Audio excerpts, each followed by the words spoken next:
संध्या वंदन कीना, सबने संध्योपासन किया।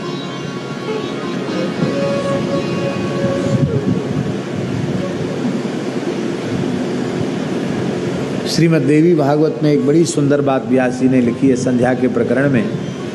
उन्होंने लिखा है कि जो ब्राह्मण अत्यंत निष्ठा पूर्वक श्रद्धा पूर्वक त्रिकाल संध्योपासन करता है और ब्रह्म गायत्री का जप करता है, उसके जब वह ब्राह्मण चलता है तो उसके पाद स्पर्श से धरती अपने को कृतार्थ मानती है।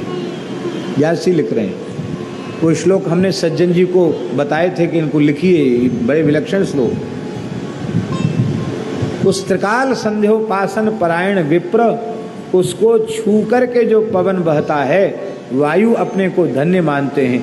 उसके शरीर को छूकर जहाँ तक वायु जाती है वह क्षेत्र अत्यंत पवित्र हो जाता है। ब्राह्मणोग्निरिवत ज्वलन, त्रिकाल संध्योपासन करने वाला ब्राह्मण अग्नि के समान प्रज्वलित होता है।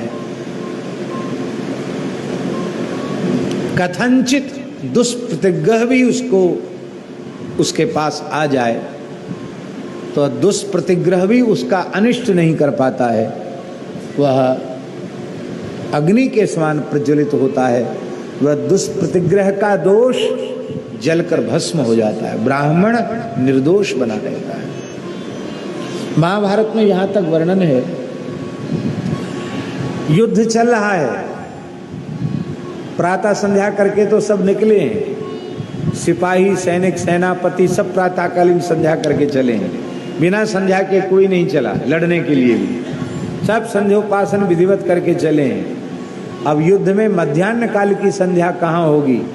तो जैसी मध्याह्न संध्या का समय होता है तो दोनों सेनाओं के सेनापति शंखनाद करते हैं और वो घंटी बज गई, अलार्म बज गया कि अब मध्याह्न संध्या का समय है।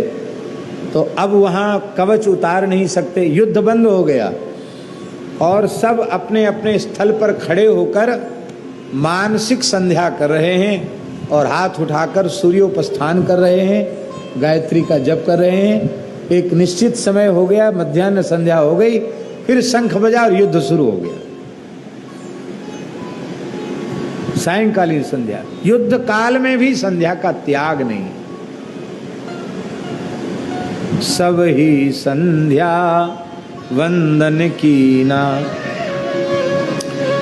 जगतगुरु श्री मदाध्य रामानंदाचार्य भगवान ने वैष्णवताब्ज भास्कर में त्रिकाल संध्यादि विधाय शक्तई ये कहा है। त्रिकाल संध्योपासन की बात जगतगुरु श्री मदाध्य रामानंदाचार्य भगवान ने भी अपने अनुगतों को, साधकों को, संप्रदाय के साधकों को उन्होंने निर्देशित किया है।